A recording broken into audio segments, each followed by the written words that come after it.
Assalamualaikum warahmatullahi wabarakatuh. Untuk selanjutnya masalah materi prakarya kelas 2 hari Rabu tanggal 25 November 2020 kita membahas masalah wirausaha pengolahan produk makanan khas daerah. Mengenal bahan pangan nabati dan hewani pada makanan khas daerah. Indonesia merupakan negara yang terdiri dari beragam suku bangsa yang memiliki keanekaragaman olahan masakan yang menjadi ciri khas daerah tersebut atau sering disebut makanan khas daerah. Makanan khas daerah adalah makanan yang biasa dikonsumsi di suatu daerah. Karakter masakan di suatu daerah biasanya mencerminkan karakter masyarakatnya. Sedangkan karakter masyarakat itu di daerah tidak sama. Makanya di daerah pegunungan karena iklim pegunungan yang dingin dan menghasilkan bahan pangan berupa sayur mayur, umumnya olahan masakannya berbahan dasar sayur yang disajikan dalam suhu panas dengan rasa pedas dengan tujuan menghangatkan badan. Di daerah pantai, olahan makanannya banyak menggunakan hasil laut.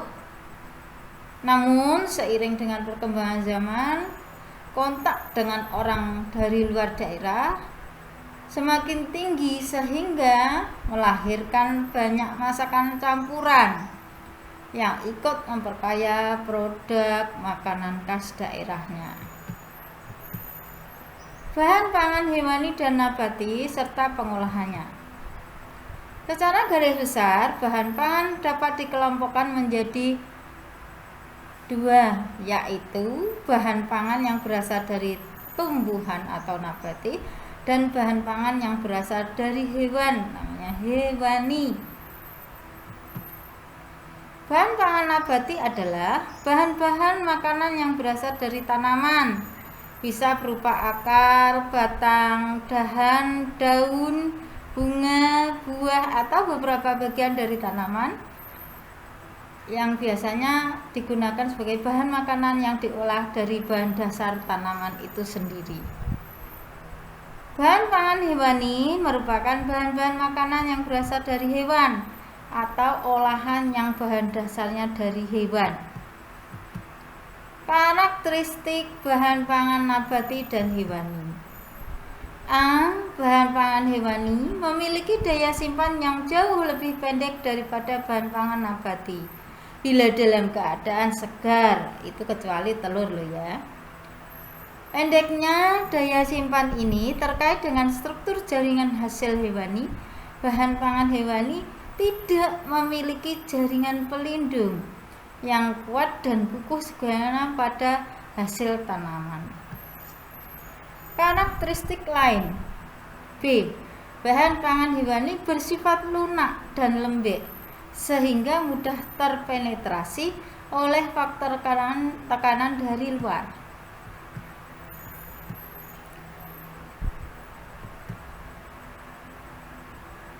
Untuk karakteristik tadi, yang C, karakteristiknya masing-masing bahan pangan hewani sangat spesifik sehingga tidak bisa digeneralisasi. Sifat pada daging sangatlah berbeda dengan sifat telur. Berbeda dengan bahan pangan nabati yang memiliki kesamaan dalam hal jaringan yang ada atau komponen-komponen penyusunnya. Pada bahan pangan hewani, lemak pada daging terletak pada jaringan lemak. Pada susu terletak pada globulin lemak, dan pada telur terdapat pada kuning telur. Karakteristik lainnya. D. Bahan pangan untuk bahan hewani pada umumnya merupakan sumber protein dan lemak, sedangkan bahan pangan nabati merupakan sumber karbohidrat, vitamin, mineral, lemak, serta protein. Produk pangan khas daerah berbahan hewani dan nabati. Pangan khas daerah adalah makanan atau minuman yang diproduksi di suatu daerah yang merupakan identitas daerah tersebut dan menjadi pembeda dengan daerah lain. Produk pangan khas daerah terdiri dari makanan dan minuman khas daerah. Makanan dapat dibagi menjadi makanan kering dan makanan basah. Produk makanan dapat juga dikelompokkan menjadi makanan jadi dan makanan setengah jadi. Makanan jadi adalah makanan yang dapat langsung disajikan dan dimakan. Makanan setengah jadi membutuhkan proses untuk mematangkannya sebelum siap untuk disajikan dan dimakan. Produk pangan khas daerah berbahan hewani. 1. Misalkan telur asin. Telur asin adalah makanan berbahan baku telur bebek yang dilakukan pengawetan dengan cara penggaraman atau diasinkan. Penambahan garam bertujuan mengawetkan produk dan memberi cita rasa khas pada telurnya. Telur asin dikenal sebagai makanan khas dari daerah Brebes atau Jawa Tengah. Telur asin yang ada pada saat ini dapat ditingkatkan, salah satunya dengan memastikan ketersediaan bahan baku telur bebek dengan ukuran seragam dan mutu yang baik. Pengemasan yang baik dan menarik akan meningkatkan daya saing produk telur asin tersebut. Selain itu, telur asin juga bisa diberi rasa-rasa. Bisa rasa jahe, bisa rasa jeruk. Namun perlu pengolahan yang lebih lanjut. 2. Dadeh atau dadiah. Dadeh atau dadiah adalah makanan hasil fermentasi secara alami air susu kerbau dalam tabung bambu yang sudah lama dihasilkan biasanya di Sumatera Barat dan Jambi. Ikan asin. Ikan asin adalah ikan laut yang diawetkan dengan penambahan garam dan penjemuran untuk mengurangi kadar airnya. Ikan asin merupakan makanan khas terutama di daerah pantai yang dekat dengan sumber bahan bakunya. 4. Rendang. Rendang adalah makanan berbahan dasar daging sapi, mempunyai cita rasa pedas serta dalam pembuatannya diperkaya dengan campuran dari berbagai bumbu dan rempah-rempah, terutama cabai merah dan kelapa. Produk pangan khas daerah berbahan nabati. 1. Asinan. Asinan merupakan jenis makanan yang terbuat dari buah-buahan atau sayuran segar yang diberi kuah dengan paduan berbagai jenis bumbu, terutama cabai, gula, dan pengasaman atau asam jawa atau cuka makan. Asinan dikenal sebagai oleh-oleh khas kota Bogor. Fruit leather.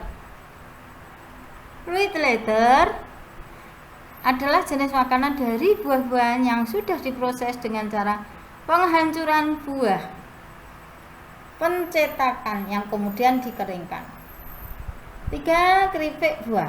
Keripik buah adalah keripik yang terbuat dari berbagai jenis buah-buahan yang diproduksi menggunakan teknologi vacuum frying.